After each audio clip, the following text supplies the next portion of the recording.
আমার এই ভিডিওর মধ্যে জিনাদেরকে দেখতেছেন উনারা হলো ইসলামিক সৈন্য, মানে আমাদের নর্থ ইস্ট ইজতেমাত মানে সচররূপে চলাই নেওয়া ভলান্টিয়ার ট্রাফিকের দায়িত্ব ছিলেন, নানান দিকের দায়িত্ব ছিলেন। এই ভাইয়েরাই বহুত কষ্ট করার ফলে আমরা নর্থ ইস্ট ইজতেমা খুব সুন্দরভাবে চালাই নেওয়ার আল্লাহ তৌফিক দান করছে। নিশ্চয়ই আপনাদের যদি উনাদের প্রতি ভালোবাসা এবং মায়া থাকে আমার এই ভিডিওটা বেশি বেশি শেয়ার করে দেন, যাতে আমাদের ভারতবর্ষের সবাই দেখতে পারে ওনাদেরকে।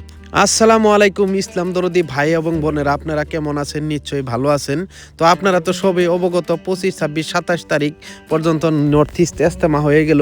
তো এই ইজতেমার যিনারা মানে মুখ্য দায়িত্বতা ছিলেন পিয়ারুল দা, উনারা মানে আমাদেরকে ডাকছে। আমরা তো আপনারা সবাই অবগত মানে ভলান্টিয়ারের দায়িত্বতা ছিলাম, তো সেজন্য মানে ওনারা ডাকছে যে আপনারা এত সুন্দর ভলান্টিয়ারি মানে দায়িত্ব পালন করার জন্য আপনাদেরকে অনেক ধন্যবাদ। আর তার সাথে সাথে আপনাদের সাথে একটু মোলাকাত এবং আলাপ আলোচনা করবো, সেজন্য আমাদেরকে ডাকছে।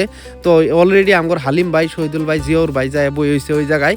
আর দেখতে আসুন কিছু টুকটাক দোকান এখনো আছে, কিন্তু মনে মধ্যে বড় দুঃখ লাগে। দুঃখ লাগার কারণ হইলো এই জায়গাতেই কত লাখ লাখ মানুষ একসাথে ভিড়াভিড়ি করতো। তো এই জায়গাটার মধ্যে বর্তমান কোনো মানুষ নাই, তো টুকটাক 2-4 জন মানুষ আছে। মানে আল্লাহ আরো ভাগ্যত হবো না নাই এত বড় ইজতেমা আমগর দরং জেলার মধ্যে হবো না নাই। তো সবে দোয়া করবেন যাতে আমগরে দরং জেলার মধ্যে এরকম আরো বড় আল্লাহ ইজতেমা দেখবার তৌফিক দান করে। তার সাথে সাথে যাতে আমরা দিনের খেজমত করবার নিগে আরো আল্লাহ যাতে আমগরে শক্তি দেয়, আরো হায়াত দেয়, যে এত বড় বড় ইজতেমা যাতে আমরা নিজেরা দায়িত্ব নিয়ে আল্লাহ যেন পালন করে বা দায়িত্ব সহকারে মানে শান্তি শৃঙ্খলা ভাবে আমাদের ধর্মীয় কামগুলো চলাই নিবে নিকে দেয় এবং 5 ওয়াক্ত নামাজ পড়বার নিকে দেয়।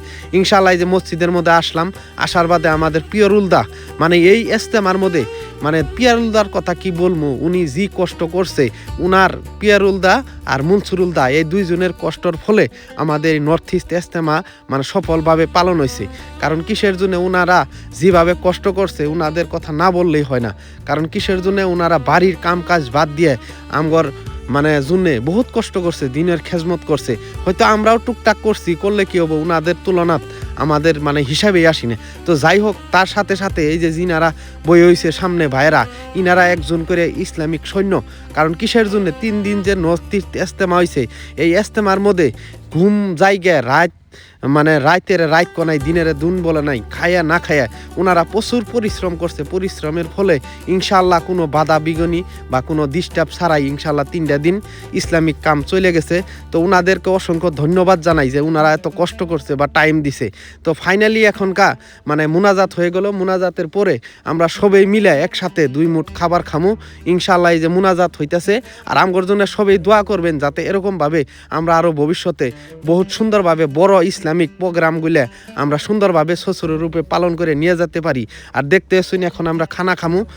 তো সবাই আমার এই ভিডিওটা বেশি বেশি শেয়ার করবেন, যাতে আরও আমগর দরং জেলা বা উদালগুড়ি জেলার মধ্যে এত বড় বড় প্রোগ্রাম হয়। আর আল্লাহ যেন আমাদের মানে পরিচালনা করে নিয়ে যাওয়ার নিকে আল্লাহ তৌফিক দান করে। তো যাই হোক বন্ধুরা, আপনাদেরকে শেষবারের মতো বলতেছি, আমার এই ভিডিওটা দিকে দয়া হইলে আপনারা নিশ্চয়ই আমার ভিডিওটা শেয়ার করবেন। ধন্যবাদ।